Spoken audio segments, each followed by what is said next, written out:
پرانے زمانے کی بات ہے۔ عرب کے ایک شہر میں الہ دن نام کا ایک نڈر، چالاک اور نیک دل لڑکا رہتا تھا۔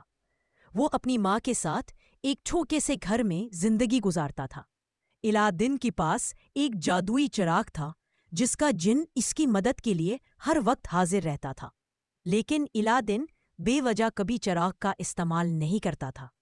وہ ہمیشہ اسی وقت مدد لیتا جب معاملہ بہت مشکل ہو جاتا۔ ایک دن شہر کے باہر جنگل میں عجیب سی خاموشی چھائی ہوئی تھی۔ پرندے اڑ نہیں رہے تھے، چھوٹے جانور اپنے بلوں میں چھپ گئے تھے، اور دور کہیں سے خوفناک دھار سنائی دے رہی تھی۔ یہ آواز شہر والوں نے پہلے کبھی نہ سنی تھی۔ شہر میں خبر پھیلی کہ جنگل میں ایک بھوکا شیر آ گیا ہے جو کئی دن سے خوراک نہ ملنے کے باعث بہت غصے میں ہے۔ لوگ خوف زدہ ہو گئے، کوئی بھی جنگل کے راستے سے گزرنے کی ہمت نہیں کر رہا تھا، یہاں تک کہ لکڑہارے اور چرواہے بھی اپنے گھروں میں دبک کر بیٹھ گئے۔ شہر کے حکمران نے اعلان کیا کہ جو بھی اس مسئلے کو حل کرے گا اسے انعام دیا جائے گا۔ الہ دن نے سوچا، اگر میں مدد نہ کروں تو شہر والے کب تک خوف میں رہیں گے؟ وہ جادوئی چراغ لے کر جنگل کی طرف چل پڑا، لیکن راستے میں اس نے فیصلہ کیا کہ وہ پہلے خود کوشش کرے گا، جن سے مدد بعد ملے گا، کیونکہ بہادری کا فائدہ تبھی ہوتا ہے جب انسان خود کوشش کرے۔ جنگل میں کچھ دور چلنے کے بعد اچانک جھاڑیوں سے دھاڑ سنائی دی۔ الہ دین نے دل مضبوط کیا اور آہستہ آہستہ آگے بڑھا۔ کچھ دور ایک بڑا سا شیر بیٹھا تھا، اس کی آنکھیں سرخ تھی، جسم کمزور اور بھوک سے بے حال، لیکن اس کی دھاڑ ابھی بھی اتنی زوردار تھی کہ اچھوں کے دل دہل جائیں۔ الہ دین ایک درخت کے پیچھے چھپ کر شیر کو غور سے دیکھتا رہا۔ اس نے دیکھا کہ شیر بار بار اٹھنے کی کوشش کرتا ہے مگر کمزوری کے باعث گر جاتا ہے۔ الہ دین نے سوچا، یہ شیر بھوکا تو ہے مگر لگتا ہے کہ یہ خود اتنا کمزور ہے کہ شکار بھی نہیں کر سکتا۔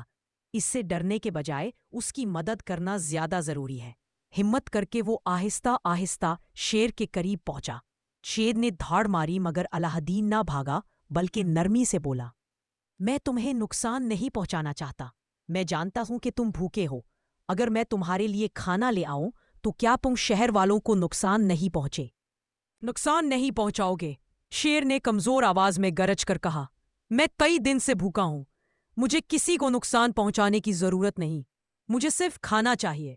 یہ سن کر الہ دین نے جادوئی چراغ ملایا اور جن کو آواز دی، جن، اس بھوکے شیر کے لیے خوراک کا بندوبست کر دو۔ جن فوراً حاضر ہوا اور لمحوں میں شیر کے سامنے تازہ گوشت کے بڑے بڑے ٹکڑے لا کر رکھ دیے۔ شیر نے حیرت سے الہ دین کی طرف دیکھا اور کھانا کھانا شروع کر دیا۔ کچھ دیر میں شیر کی جان میں جان آ گئی۔ وہ کھڑا ہوا، اپنے جسم کو جھٹکا اور بولا، اے بہادر لڑکے، تم نے اپنی جان کی پرواہ نہیں کی اور میری مدد کی۔ میں تمہارا احسان ہمیشہ یاد رکھوں گا۔ میں وعدہ کرتا ہوں کہ میں کبھی شہر والوں کو نقصان نہیں پہنچاؤں گا۔ الہ دین خوشی سے مسکرا دیا۔ شیر نے مزید کہا، اگر کبھی تمہیں خطرہ ہو جنگل میں آ کر میرا نام لینا، میں فوراً پہنچ جاؤں گا۔ اگلے دن الہ دین شہر واپس آیا تو لوگ حیران رہ گئے۔ سب نے خوشی سے اسے گلے لگا لیا۔ حکمران نے اسے انعام دینا چاہا مگر الہ دین نے انعام لینے سے انکار کر دیا اور بولا، میرا انعام یہی ہے کہ شہر معفو۔